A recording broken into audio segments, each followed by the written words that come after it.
So, hello guys, myself Dr. Chandrasekhar Verma and currently I am working as a block medical officer.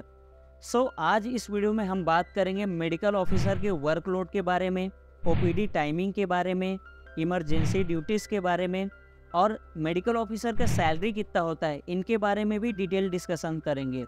उसके साथ साथ medical officer का power क्या होता है और मेडिकल ऑफिसर कैसे बन सकते हैं, एमबीबीएस करने के बाद मेडिकल ऑफिसर कैसे बना जा सकता है, इन सभी के बारे में डिटेल में डिस्कशन करेंगे।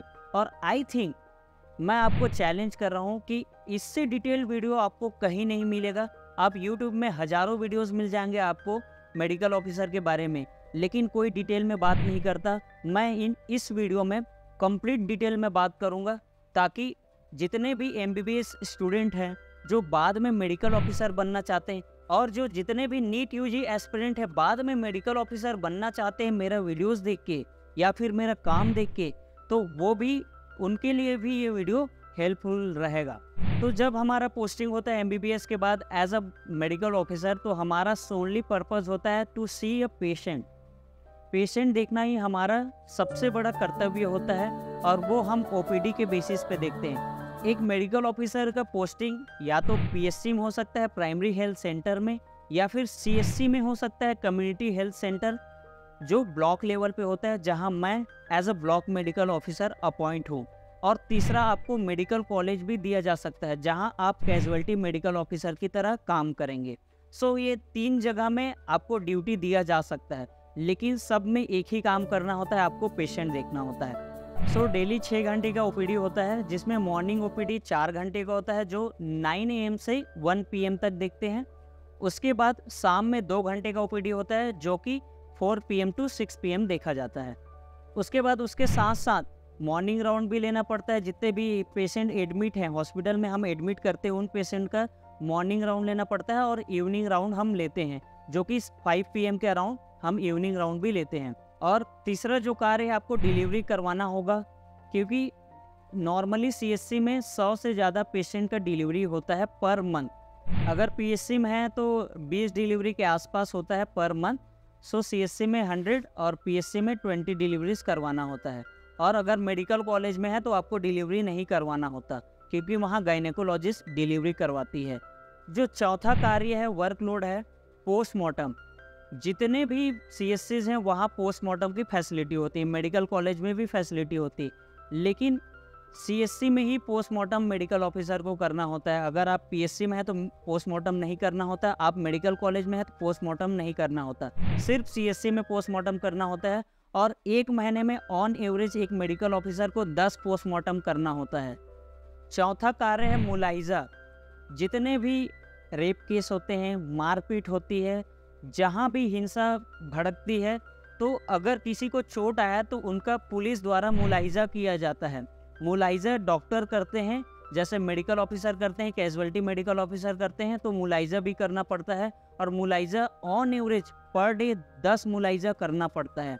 और ये भी सेम है, पीएससी में मुलाहिजा नहीं होता, मेडिकल कॉलेज में मुलाहिजा कम होता है, लेकिन सीएससी में सबसे ज़्यादा मुलाहिजा करना पड़ता है, जो कि ऑन एवरेज 10 मुलाहिजा पर डे होता है। जो छठवां कार्य थोड़ा सा डिट्रीमेंटल है और इसमें कार्य करने में कभी कभी मज़ा भी आता है, जो कि है इमरजेंसी ड्यूटी। हर मेडिकल ऑफिसर को सप्ताह में 1 दिन और हमारा 2 दिन इमरजेंसी ड्यूटी होता है, जो कि 24 आवर के लिए होता है। और ये हर सप्ताह एक इमरजेंसी ड्यूटी देना पड़ता है, लेकिन हमारे सीएससी में डॉक्टर कम है तो हम 2 दिन का इमरजेंसी ड्यूटी सर्विस देते हैं, जो कि हो गया ऑलमोस्ट 48 आवर। जो 7वां कार्य है वो है नेशनल हेल्थ प्रोग्राम। गवर्नमेंट द्वारा बहुत सारे नेशनल हेल्थ प्रोग्राम चलाए जाते हैं, जैसे malaria elimination programme, TB elimination programme, leprosy elimination programme. इन सभी का भी मॉनिटरिंग मेडिकल ऑफिसर करता है। मैं ब्लॉक में as a block medical officer पूरे जितने भी नेशनल हेल्थ प्रोग्राम है उसकी मॉनिटरिंग मैं करता हूँ, लेकिन मेडिकल ऑफिसर को भी मॉनिटरिंग करना पड़ता है और उनको नोडल ऑफिसर बनाया जाता है। Medical officer national immunization program का नोडल ऑफिसर होता है ब्लॉक लेवल पे, और इनको बच्चों में जितने भी वैक्सीन लगाई जाती है उनके एडवर्स इवेंट और वैक्सीनेशन का मॉनिटरिंग मेडिकल ऑफिसर की जिम्मेदारी होती है। 9वां जो कार्य है वो मंथली मीटिंग लेना पड़ता है।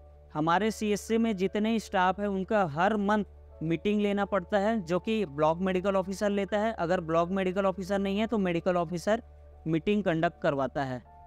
अब हम बात करेंगे मेडिकल ऑफिसर के सैलरी के बारे में।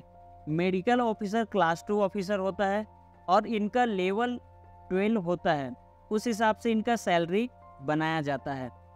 हम डिटेल में बात करेंगे कि इनका सैलरी कितना बनता है। ये हर स्टेट में अलग अलग हो सकते हैं। सेंट्रल गवर्नमेंट में सबसे ज़्यादा सैलरी मिलता है और दिल्ली में सबसे ज़्यादा सैलरी मिलता है। दिल्ली में क्लोज टू 1 लाख सैलरी मिलता है, लेकिन मैं आपको अकॉर्डिंगली छत्तीसगढ़ के अकॉर्डिंग आपको बताऊंगा। बेसिक पे आपका 56,000 के अराउंड होता है। उसमें आपको डीए मिलता है जो कि क्लोज टू 38% है। इसमें डीए ऐड होता है बेसिक सैलरी का। अगर बेसिक सैलरी का 38% हम कैलकुलेट करेंगे तो 21,000 के आसपास होता है। आप यहाँ स्क्रीन पे देख सकते हैं, क्योंकि मैं ये स्क्रीन में प्रोजेक्ट कर दूंगा। उसके बाद एचआरए, अगर जिनको गवर्नमेंट क्वार्टर मिलता है तो उनको एचआरए नहीं मिलता। मुझे गवर्नमेंट क्वार्टर मिल चुका है, इसीलिए मैं एचआरए नहीं लेता, नील होता है। और नॉन प्रैक्टिस अलाउंस भी मिलता है। अगर मेडिकल ऑफिसर प्राइवेट प्रैक्टिस करना चाहता है तो गवर्नमेंट उनको एनपीए प्रोवाइड करती है, नॉन प्रैक्टिस अलाउंस। लेकिन हमारे डिस्ट्रिक्ट में एनपीए किसी को नहीं मिलता, इसीलिए कई स्टेट में मिल सकते हैं, डिस्ट्रिक्ट में मिल सकते हैं, लेकिन हमारे यहाँ एनपीए नहीं मिलता। आप प्राइवेट प्रैक्टिस भी कर सकते हैं और गवर्नमेंट प्रैक्टिस भी दोनों कर सकते हैं। इसमें एनपीए नहीं मिलता।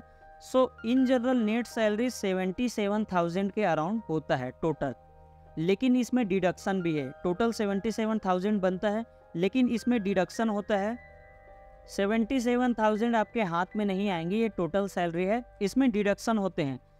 डिडक्शन एक ओल्ड पेंशन स्कीम या फिर नेशनल पेंशन स्कीम या फिर पीपीएफ के तहत आपका रिडक्शन किया जाता है, जो कि क्लोज टू 10% से लेके 12% के अराउंड होता है। अगर हम कैलकुलेट करेंगे तो 12%, बेसिक का 12% 6,700 के अराउंड होता है। इन जनरल हम 7,000 उसको कैलकुलेट करते हैं। इन हैंड सैलरी 70,000 के अराउंड इन हैंड सैलरी आता है। लेकिन अगर कुछ स्टेट में, कुछ डिस्ट्रिक्ट में अगर सीआरएमसी मिलता है तो उनको 15,000 अलग से और गवर्नमेंट प्रोवाइड करवाती है। ये इनका सैलरी है, मेडिकल ऑफिसर का सैलरी है। और इन जनरल मेडिकल ऑफिसर का सैलरी बहुत सेटिस्फैक्ट्री होता है और इसमें आप आराम से आपकी ज़रूरतें पूरी कर सकते हैं। अब हम बात करेंगे मेडिकल ऑफिसर के लीव के बारे में। मेडिकल ऑफिसर बनने के बाद आप कितना लीव अवेल कर सकते हैं। पहला जो मोस्ट है अर्न लीव, जिसे ऐच्छिक अवकाश भी कहा जाता है। ये आप अपनी स्वेच्छानुसार कभी भी ले सकते हैं, जो कि अर्न लीव 30 डेज का मिलता है per year. Maximum 30 days per year आप ले सकते हैं, जिसमें 15 दिन आप 1 जनवरी से 30 जून के बीच में ले सकते हैं और नेक्स्ट 15 दिन आप 1 जुलाई से 31 दिसंबर के बीच में ले सकते हैं। मीन्स साल में 2 साइकिल होते हैं, 6-6 महीने के साइकिल होते हैं, उसमें 15-15 दिन आप छुट्टी ले सकते हैं। मैक्सिमम 30 दिन का छुट्टी मिलता है 1 साल में। दूसरा लीव है casual leave. Casual leave 18 CL पर ईयर ही मिलता है। 18 CL से ज़्यादा 1 साल में नहीं ले सकते और एक बार में 6 CL से ज़्यादा नहीं ले सकते। तीसरा लीव है मैटरनिटी लीव। अगर फीमेल मेडिकल ऑफिसर है, प्रेग्नेंट होती है, तो उनको 6 महीने का मैटरनिटी लीव दिया जाता है। चौथा लीव है पैटर्निटी लीव। मीन्स फादर बनने के बाद आपको बच्चे 6 महीने के अंदर, बच्चे अगर 6 महीने के अंदर है तो आप 15 दिन का लीव आसानी से ले सकते हैं। इसे पैटर्निटी लीव कहा जाता है। ये सभी लीव है एक मेडिकल ऑफिसर अवेल कर सकता है। जो 5वां लीव है वो मेडिकल लीव है। एक मेडिकल ऑफिसर अगर बीमार पड़ता है तो वो मैक्सिमम 3 महीने का मेडिकल लीव ले सकता है। उससे ज़्यादा अगर आप लेंगे तो आपको मेडिकल बोर्ड से सर्टिफिकेशन बनवाना पड़ता है। इन जनरल 3 महीने मैक्सिमम मेडिकल लीव ले सकते हैं। अब हम बात करेंगे मेडिकल ऑफिसर के पोस्टिंग के बारे में। मेडिकल ऑफिसर सबसे जो लोएस्ट लेवल होता है वो प्राइमरी हेल्थ सेंटर होता है। यहाँ इनको as a medical officer posting दी जाती है। दूसरा पोस्टिंग प्लेस है CHC कम्युनिटी हेल्थ सेंटर, जिसे सामुदायिक स्वास्थ्य केंद्र भी कहा जाता है, जो कि ब्लॉक लेवल पे होता है और यहाँ भी as a medical officer service दी जाती है। तीसरा प्लेस होता है डिस्ट्रिक्ट हॉस्पिटल या फिर मेडिकल कॉलेज, और यहाँ आप as a casualty medical officer appoint होते हैं। मीन्स 3 प्लेस में आपकी पोस्टिंग की जा सकती है। और अगर आप यूपीएससी सीएमएस से जाते हैं या फिर सेंट्रल गवर्नमेंट की एग्ज़ाम के थ्रू आप अगर जाते हैं तो आपको नेवी में as a medical officer appoint किया जाएगा या फिर आपको आर्मी में as a medical officer appoint किया जाएगा। मेरे 3 दोस्त हैं जो यूपीएससी सीएमएस क्लियर करके अभी कैप्टन के रैंक में as a medical officer service दे रहे हैं। अब बात करेंगे आप मेडिकल ऑफिसर कैसे बन सकते हैं। मेडिकल ऑफिसर बनने के लिए आपको 10th में पीसीबी स्ट्रीम लेना पड़ेगा, बायोलॉजी स्ट्रीम जिसे कहा जाता है, फिजिक्स केमिस्ट्री बायोलॉजी स्ट्रीम लेना पड़ता है। उसमें मैथ्स भी इंक्लूड कर सकते हैं, कोई प्रॉब्लम नहीं है। उसके बाद 12th में आपका एग्रीगेट मार्क, अगर आप जनरल है तो मोर देन 50% चाहिए, अगर आप एसटी एससी ओबीसी हैं तो मोर देन 40% चाहिए, और आप अगर पीडब्ल्यू फिजिकली हैंडीकैप्ड हैं तो आपको मोर देन 45% चाहिए रहता है। उसके बाद 12th के बाद ये क्राइटेरिया फुलफिल होने के बाद आप नीट देंगे। नीट में सिलेक्शन होने के बाद आपको गवर्नमेंट मेडिकल कॉलेज मिलेगी या फिर आप प्राइवेट से एमबीबीएस कर सकते हैं। एमबीबीएस 5.5 साल की एमबीबीएस की पढ़ाई करने के बाद आप डॉक्टर बनते हैं। डॉक्टर बनने के बाद आप एज अ मेडिकल ऑफिसर बनने के लिए अप्लाई कर सकते हैं। पहला तरीका है आप डायरेक्ट अप्लाई करेंगे तो आप बॉन्डेड मेडिकल ऑफिसर बनेंगे। अगर आप रिटन एग्ज़ाम क्लियर करते हैं या फिर वॉक इन इंटरव्यू क्लियर करते हैं जैसे मैंने किया है तो आप रेगुलर मेडिकल ऑफिसर बनेंगे जो कि फुल्ली गवर्नमेंट सर्विस होता है। उसके बाद तीसरा जो तरीका होता है आप यूपीएससी सीएमएस क्लियर कर सकते हैं जो कि सेंट्रल गवर्नमेंट का स्कीम है। इसमें आप क्लियर करने के बाद आप as a medical officer join करेंगे और इनका सैलरी बहुत अच्छा होता है। लेकिन ड्रॉबैक ये है कि आपको घर से बहुत दूर जाना पड़ता है। कुछ स्टूडेंट्स ऐसे होते हैं जो घर के पास ही अपनी सेवा देना चाहते हैं तो उनके लिए यूपीएससी सीएमएस नहीं है, इसमें आपको हमेशा पोस्टिंग घर से दूर ही मिलती है। सो ये तीसरा तरीका हो सकता है। चौथा तरीका है एनएचएम के through, national health mission program के तहत मेडिकल ऑफिसर अपॉइंट किए जाते हैं जो कि चौथा तरीका हो सकता है, इसमें भी आप अप्लाई कर सकते हैं।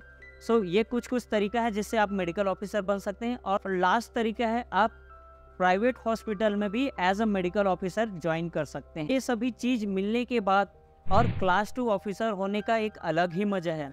और medical officer in general powerful post होता है। जितने भी हमारे जैसे पीएससी में सबसे बड़ा अधिकारी होता है, सीएससी में भी सबसे बड़ा अधिकारी होता है, बीएमओ के बाद एमओ सबसे बड़ा अधिकारी होता है। मेडिकल कॉलेज में भी casualty medical officer class 1 officer कहलाया जाता है और इनका पावर बहुत ही ज़्यादा होता है। हर डिपार्टमेंट वाले इनसे कोऑर्डिनेट करके चलते हैं। अगर आप गवर्नमेंट मेडिकल ऑफिसर हैं तो आपके एरियाज़ में जितने भी प्राइवेट क्लिनिक हैं, प्राइवेट पैथोलॉजी लैब है, उनका इंस्पेक्शन आपके अंडर होता है। आप इंस्पेक्ट करेंगे। आपको अगर कुछ इलीगल क्लिनिक लग रहा है तो आप उसको बंद करवा सकते हैं। सो कुछ पावर उनको दिया जाता है।